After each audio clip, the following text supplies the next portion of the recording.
सीधे आपको भोपाल लिए चलते हैं, जहां अंतर्राष्ट्रीय बाघ दिवस कार्यक्रम पर मोहन यादव, सीएम डॉक्टर मोहन यादव पहुंचे हुए जी का और अन्य अतिथियों का स्वागत करने का कष्ट करें।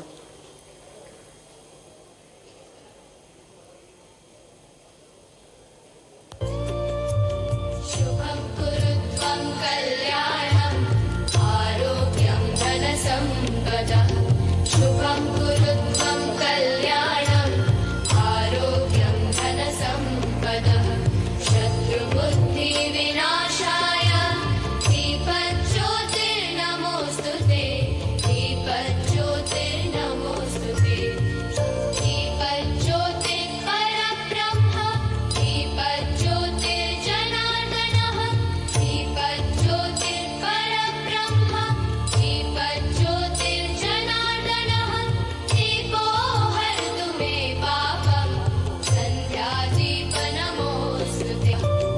ओ दीपब्रह्मरूपस्त्वं ज्योतिषां प्रभुरव्ययः। ओ अतिथियों से अनुरोध है कि मंचासीन होने का कष्ट करें।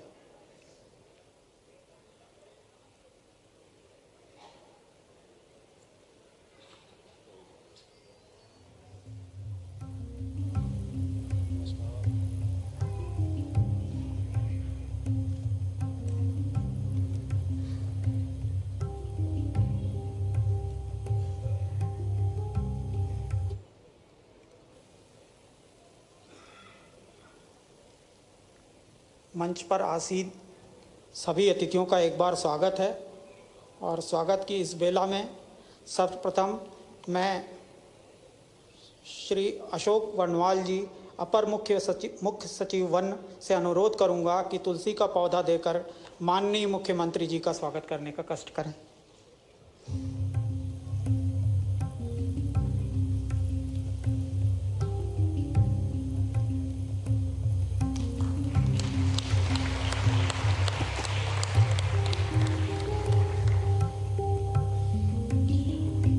श्री असीम श्रीवास्तव सर से अनुरोध है कि वे हमारे वन राज्य मंत्री श्री दिलीप अग्रवाल जी का स्वागत करने का कष्ट करें।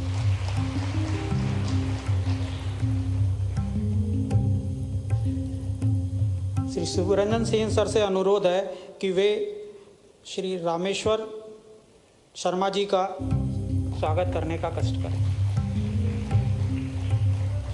मैं अनुरोध करूंगा श्री एल कृष्णमूर्ति सर से कि वे आकर के हमारे अन्य अतिथि जिनमें श्री किशन सूर्यवंशी जी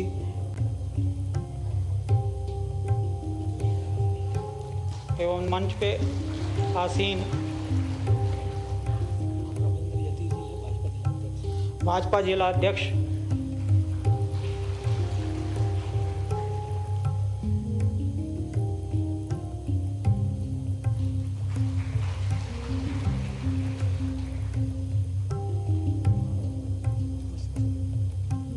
धन्यवाद सर। इसके पश्चात यह समय है विभाग में प्रकाशित विभिन्न प्रकार के प्रकाशनों के विमोचन का। सर्वप्रथम राज्य वन्यजीव योजना वर्ष 2023 से 2043 के हिंदी संस्करण के विमोचन का मैं अनुरोध करूंगा श्री सुभाष कुमार सर सेवानिवृत्त।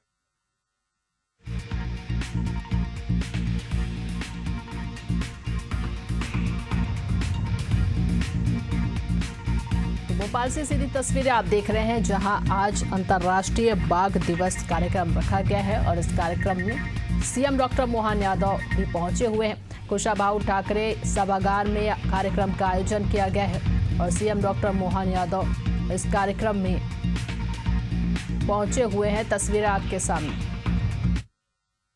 10 में हुआ और बाघ वर्ष मनाने का प्रारंभ 2011 से हुआ। हमारे लिए तो सौभाग्य की बात है, हमारे यहाँ मंच के सामने जन अभियान परिषद के उपाध्यक्ष माननीय मोहन जी भी बैठे हैं। मैं आपका भी स्वागत करता हूँ।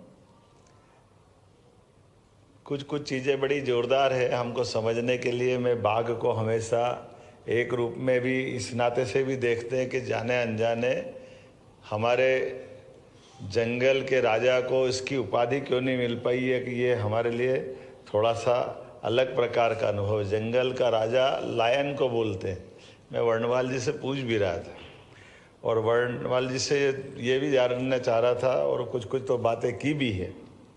अब मैं आपके सामने भी ये प्रश्न रखता हूँ कि टाइगर और लायन, शेर, जिसको हम आयल वाला गिर का शेर बोल देते हैं, अब दोनों की लाइफ स्टाइल अगर देखो तो राजा की जो मूल कर्तव्य होते हैं, दोनों के स्वभाव में, आचार विचार में, व्यवहार में, जीवन शैली में कितना अंतर होता है।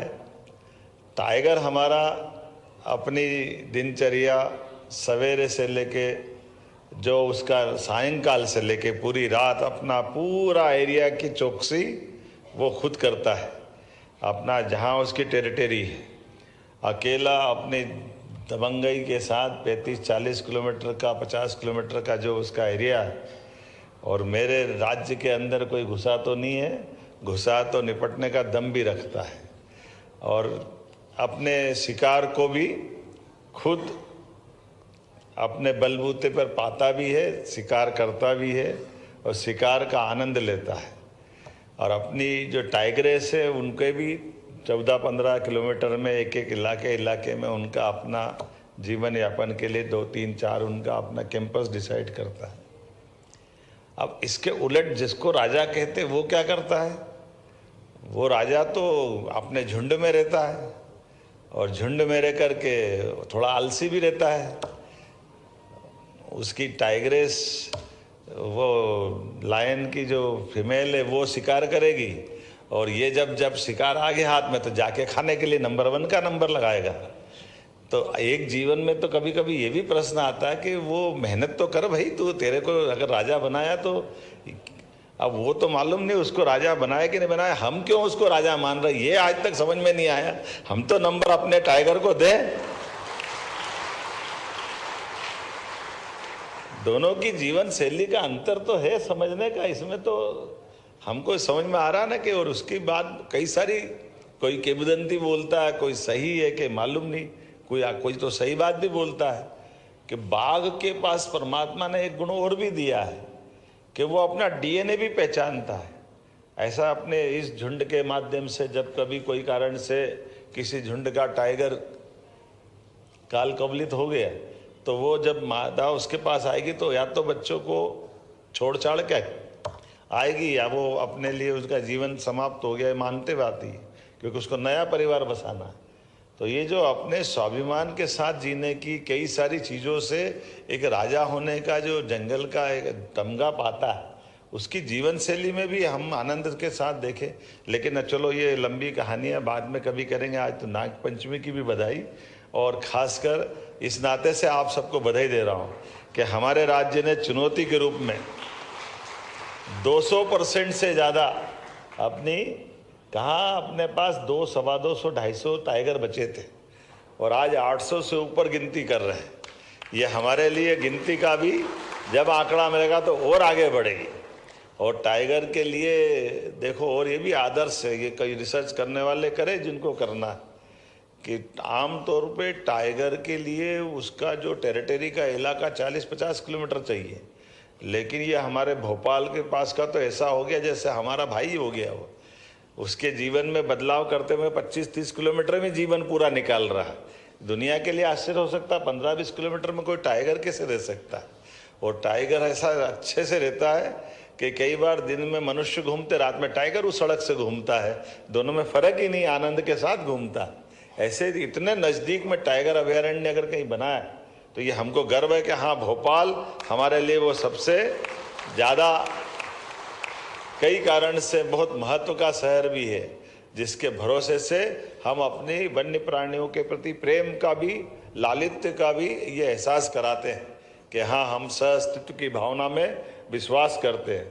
हमारे जंगल के जानवर भी सुरक्षित है और मनुष्य भी सुरक्षित है। लेकिन ये मनुष्य और जानवरों के बीच में सबसे बड़ी जो भूमिका अदा करता है, ये हमारे सारे बैठे हुए वन्य जीव से जुड़ी हुई सुरक्षा के जवाबदार फॉरेस्ट के सारे मैं सब मित्रों को बधाई देना चाहूँगा, सारे के सारे लोगों को, अधिकारियों को, कर्मचारियों को, वन्य प्राणी मित्रों को, टाइगर मित्रों को। और इसी कारण से जब जाकी रही भावना जैसी जैसी आपकी भावना है, इसीलिए तो जंगल समृद्ध हो रहे हैं, संख्या भी बढ़ रही है। और ये परमात्मा की लीला है कि चीता जैसा एक तरह से ये जो नया प्रयोग हुआ है, ये प्रयोग अभी तक की सारी हिस्ट्री में हर जगह फेल हुआ है।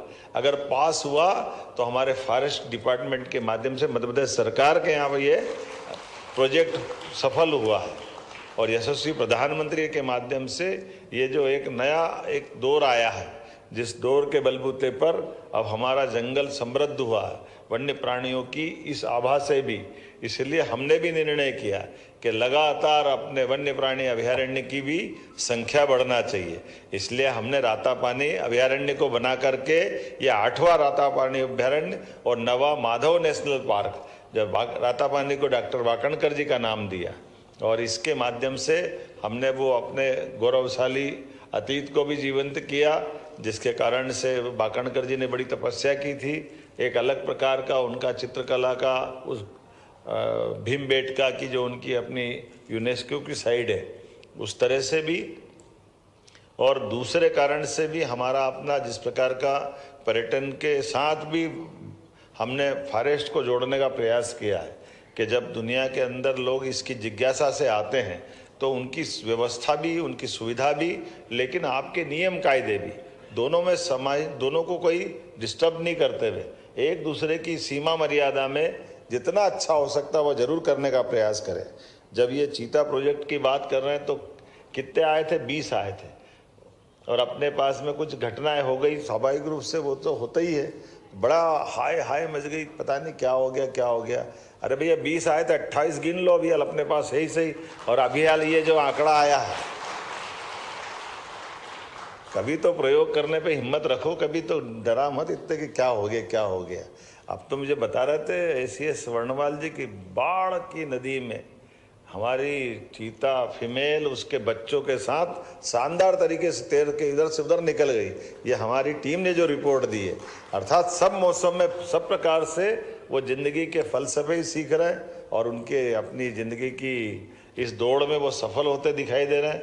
हमारे राज्य की सीमा से कूदते फांदते राजस्थान भी कभी कभी घूमते फिरते वहाँ की भी टहलकदमी करके आ जाते हैं। कभी इधर रोज ही दिखते हैं आजकल हमारे सब क्षेत्रों में। मैं उम्मीद करता हूँ आने वाले समय में जिस प्रकार का समय चल रहा है, जब मैं आपसे ये बात कर रहा हूँ तो ये भी बताना नहीं भूलूंगा कि आने वाले समय में, नीरज भूलना मत, रानी दुर्गावती जू की घोषणा भी हमने की है, जबलपुर में बनने वाला है।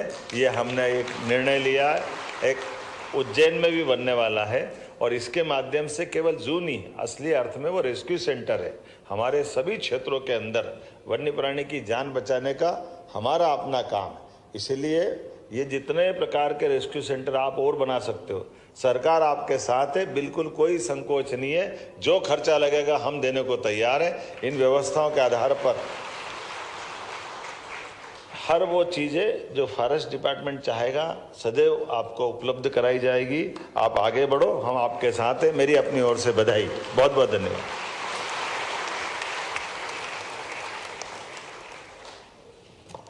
बहुत बहुत धन्यवाद सर। जो बात आपने कही है, वन विभाग निश्चित तौर पे उस पर आगे बढ़ेगा और प्रदेश में जू और रेस्क्यू सेंटर की स्थापना शीघ्र ही होगी। इसके पश्चात अनुरोध है कि श्री रोहित जिन्होंने एक पेंटिंग बनाई थी, उसे मैं चाहूँगा कि श्री बणवाल सर और हाफ सर स्मृति चिन्ह के रूप में माननीय मुख्यमंत्री जी को भेंट करें। यह ओरिजिनल पेंटिंग है जो कैनवास पर बनी है जल तरंगों से, और बाघ कैसे सभी जीवों की रक्षा करता है उसको दर्शाती है। बाघ में ही समाहित है सभी वन्य प्राणी, सभी वनस्पतियाँ, और वो उन सभी को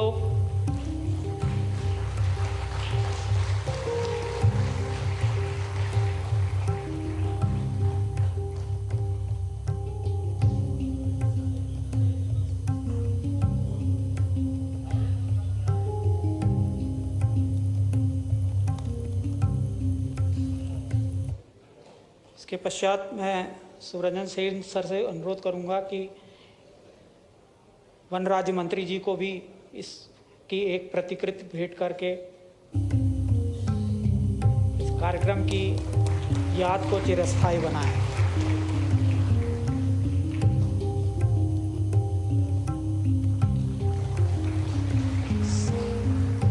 श्री एल कृष्णमूर्ति सर से अनुरोध है कि मंचासीन अन्य अतिथिगणों को भी यह स्मृति चिन्ह भेंट करें ताकि इस कार्यक्रम की याद हमेशा के लिए उनके दिल पे बनी रहे।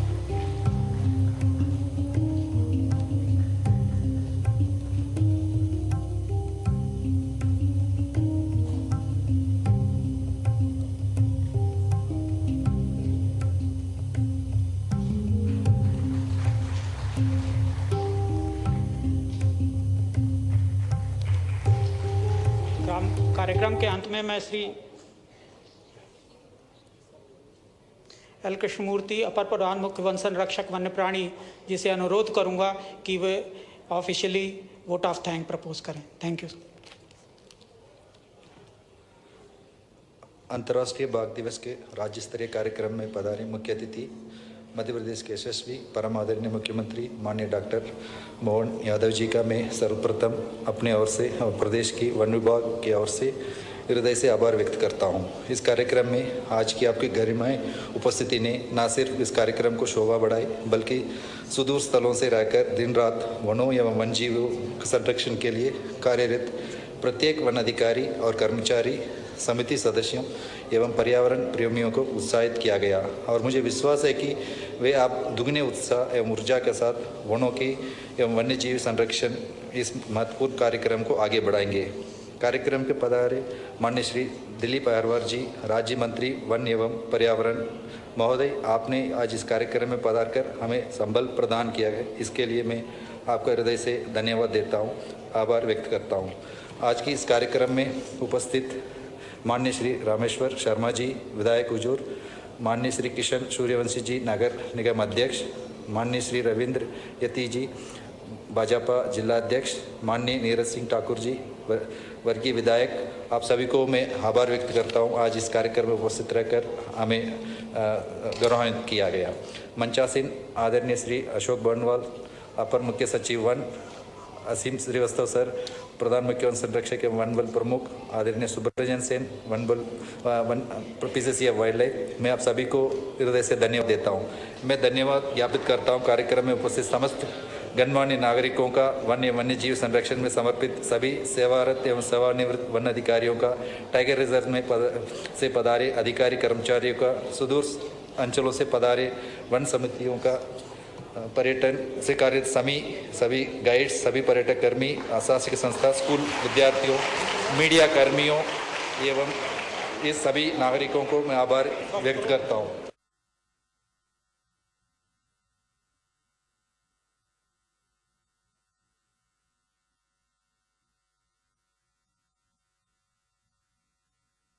भोपाल से सीधी तस्वीरें आप देख रहे हैं जहां सीएम डॉक्टर मोहन यादव पहुंचे हुए हैं। बता दें आपको, आज अंतर्राष्ट्रीय बाघ दिवस कार्यक्रम रखा गया है और इस अंतर्राष्ट्रीय बाघ दिवस कार्यक्रम के अवसर पर सीएम डॉक्टर मोहन यादव पहुंचे हुए। कुशाभाऊ ठाकरे सभागार में आयोजित ये कार्यक्रम, जहां सीएम डॉक्टर मोहन यादव ने इस कार्यक्रम में शिरकत किया। तस्वीरें आपके सामने। और सीएम डॉक्टर मोहन यादव, आज अंतर्राष्ट्रीय बाघ दिवस कार्यक्रम रखा गया है क्योंकि और इस कार्यक्रम में शिरकत के सीएम डॉक्टर मोहन यादव।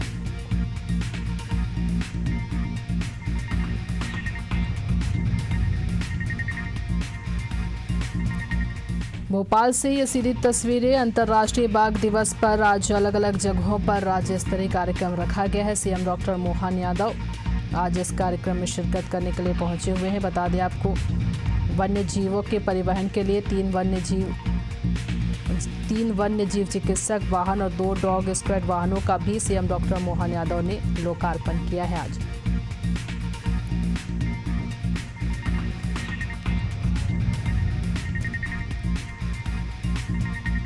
तो सीएम डॉक्टर मोहन यादव का आज ये कार्यक्रम में शिरकत किया। उन्होंने अलग अलग दौरे पर रहते हैं और आज ये तस्वीरें आपके सामने भोपाल से अंतर्राष्ट्रीय बाघ दिवस कार्यक्रम के अवसर पर सीएम डॉक्टर मोहन यादव पहुंचे हुए।